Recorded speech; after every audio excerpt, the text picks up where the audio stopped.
Jahr 2018 für die European Tour qualifizieren, ist aktuell ohne Weltranglistenposition, aber der Kerl ist gefährlich. Die Rede ist von Daniel Larsson.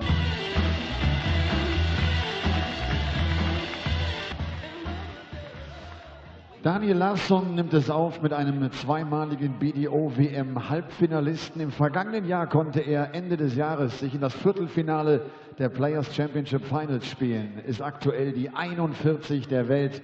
Herzlich willkommen, Double Decker, Jan Dekker!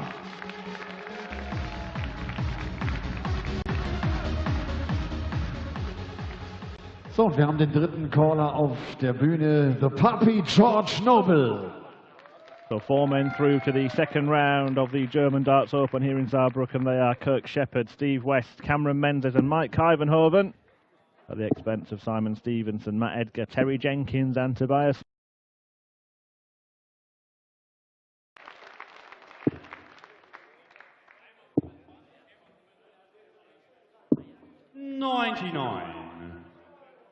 Yeah, of course, both players coming through qualifiers. It was last night that Jan Dekker made it past, beating the likes of Vincent van der Voort along the way, 96. Michael Foy also.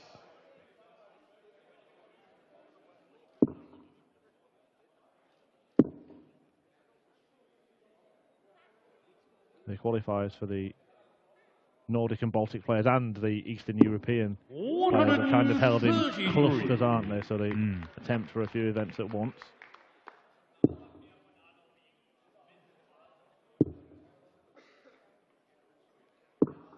And you require 126.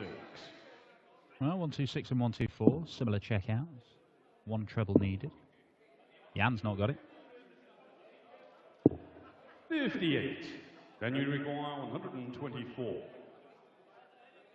Will Dan get it? No, he won't. Well, he might get a treble, but it won't really help him. 72. Then you require 68.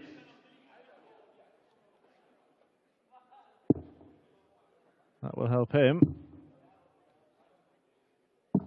A shot to the first leg. Dekker takes the lead. Daniel to throw first. Game on.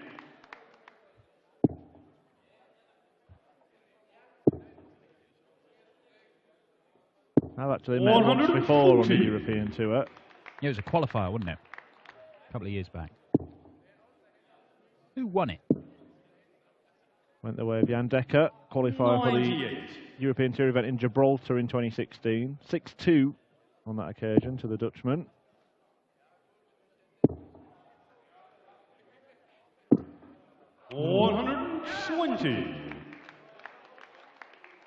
Remember seeing Daniel Larsson win an opening round game on the European Tour against Justin Pipe in quite astonishing circumstances. 96. Where I think Pipe might have got the first leg.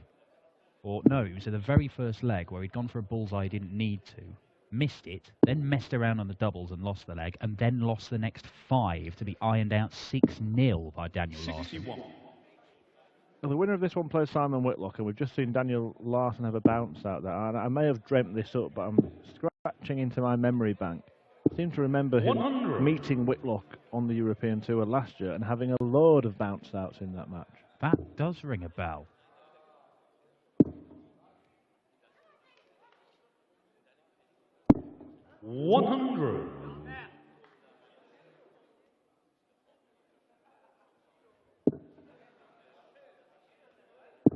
Maybe the case it wasn't him, just someone that looked like him. What, Moby? 59. Then you require 80. I also remember Simon Whitlock having a go at the dartboard after the match, despite the fact that he had probably just won in the match. Ah, too good. 1 to 25 in Bull. 64. As it is, he'll have to hope that Dekker doesn't take out one of these ridiculous finishes, which he is very adept at doing. Jan Dekker. 114. Then you require 16. A shot in the second leg. Daniel Larsson, the leg young to throw first. Game.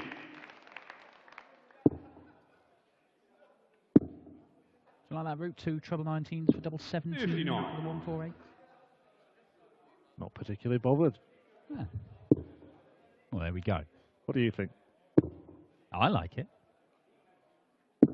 It's a very kind of Whitlock route, if you like. If you had Jan Dekker making it through this one, he and Whitlock could end up going for all kinds of silly combinations. I mean, they're not quite Alan Norris silly, but they are silly.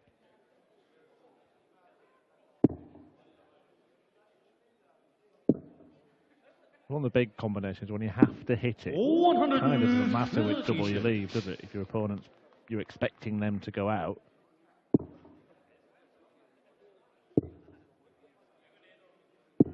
We scoured the archives, and it was the German Darts Grand Prix last year when Larsson met Whitlock in the second round, having seen off Michael Hertz in round 1. And he did. I remember he was losing probably 4 darts per leg. That's one I remembered. I'd completely forgotten about that one. Second round after he'd seen off Michael Hertz in the opening round, Daniel Larsson. And as so many of the Nordic and Baltic qualifiers seem to, they've got a great record of getting through their opening game. 97. He'd done it before, beating Justin Pipe. That was at the German Darts Masters. It was 6-0 earlier on last year. And then went out to Kim Huybrecht. 100. Yeah, who can forget Ulceda's run in Sindelfingen last year? Single 19 leaves ball. Oh. Wow. A long way off there. On your require 136. Could be punished for a wild one. Assuming it was a wild one, it was that far off, it almost looked like he'd 96. changed his mind. This is to break, though. Game short and a third leg. Maybe that run Fourth leg, Daniel to throw first. of winning the first match may continue. An early advantage for Larsson.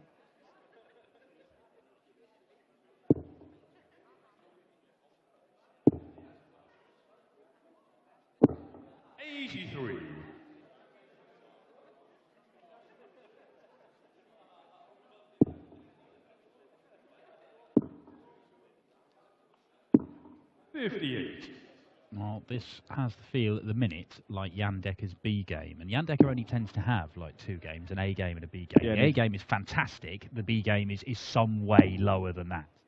83. You're never sure which Jan Dekker is going to turn up. And sometimes, both of them can. 140.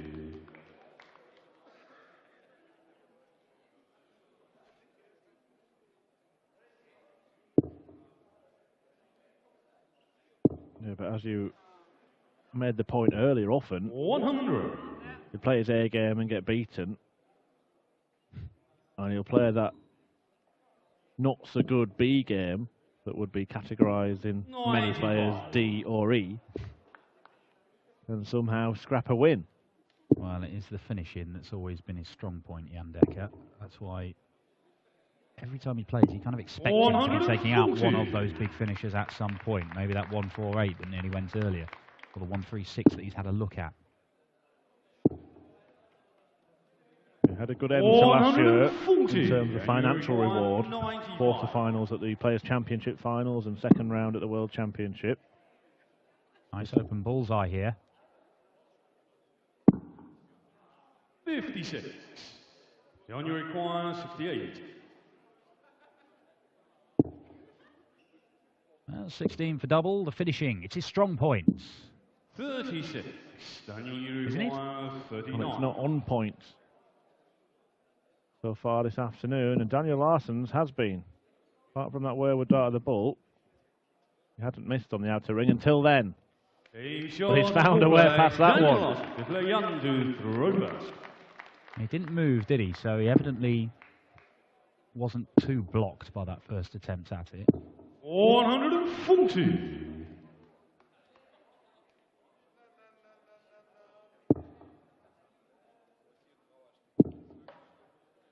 We're going to see a host nation qualifier in action next. Rennie Idams up against Tricky Ricky Williams.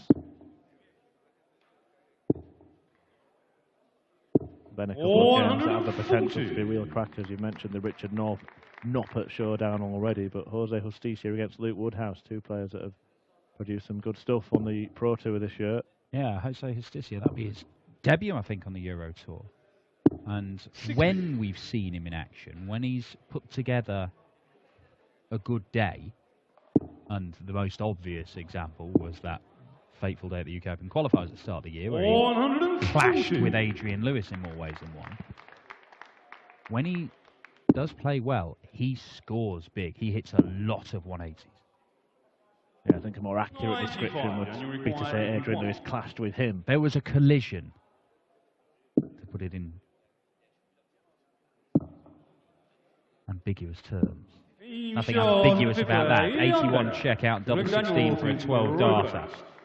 Much, much better for Jan Dekker. Only a hold of throw, though. Yeah, one leg in it.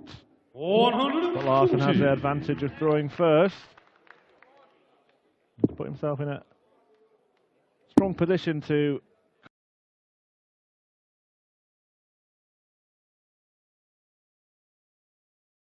close out this match, and another shot at Simon Whitlock.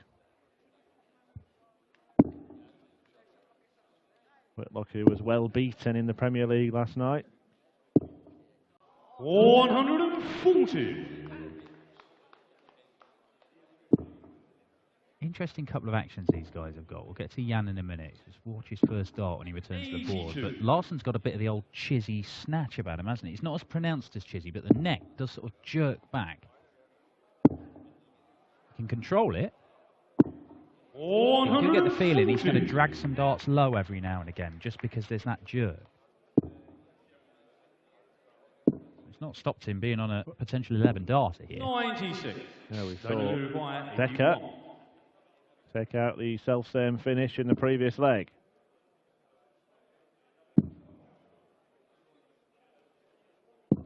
Doesn't darter for Daniel Larsson. Does restore that little bit of daylight. 2 legs in front and 2 legs away. See, Jan's got this curious thing, and it's not actually as pronounced. There you see back-to-back 12 darters after 4 legs all done in 6 visits to the board. Jan's not as pronounced today as he has been, where his first dart he seems to take an age to line it up. And then the next 2 will follow very quickly. Just takes that bit of extra time, and these ones will go quite quickly, even when he's going to new segments of the board. 60. Which is kind of odd, and when he first started doing this, I thought it was the beginnings of dartitis at first, but it would appear not. It would appear that this is just Jan's routine, where he almost sways left and right in the hockey to get everything in line, and then when he decides he's set, off he goes. 59.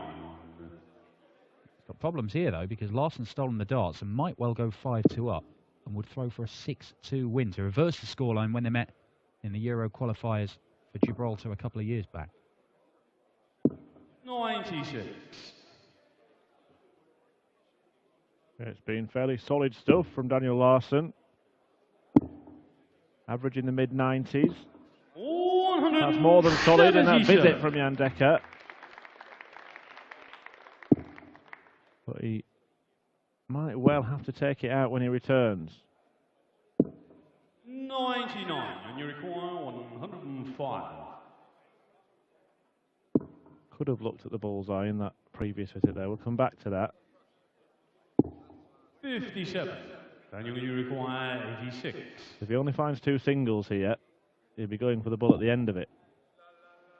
Matters not. A shot to the 7th leg, Daniel Larsson. It's been Dekker-esque finishing from Daniel Larsson. Yeah, it really has. He played Daniel to throw first. 5 out of 9, more than 50%. Very, very solid stuff. 56%. Jan Dekker at that 40, which you kind of take as par at this level of darts. 100.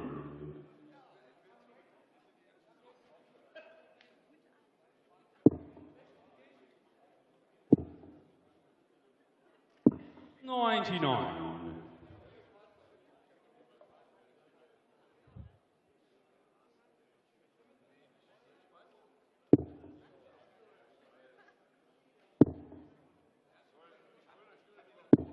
81.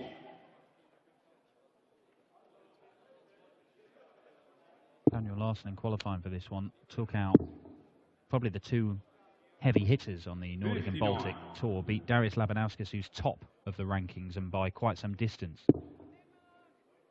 in the semi-finals, and then beat Kim Viljanen, and we've seen how solid a player he is. So just getting here was an effort in itself, and it looks like he's going to follow it up with a pretty convincing victory against a very dangerous opponent in Jan Dekker. As you say, you know, he is mercurial. You're never quite sure what you're going to get with Jan, but that run to the quarterfinals of the Players' Championship finals, not only did he play excellently there, he got closer to beating Michael van Gerwen than anybody that weekend. Well, he could be on the brink here, Larsson. And he might fancy his chances against Simon Whitlock, who's been complaining about illness for a few weeks now, unable to shake off on his Premier League travels. Now, has to stay there. Bullseye to win it. 95. Well, it's another attempt at the bullseye that's got absolutely nowhere near it. Will he be allowed back in this leg? Might be. Treble 18 for double. Not a happy Jan. And his misery might be compounded in a moment, because Daniel Larsson's finishing so far has been very good. He's hitting more than half his darts at double. He's going to get 2 match darts here, having already missed one. So you think this is going. Double 16 it is. And double 16 is there. And Daniel Larsson completes a 6-2 win.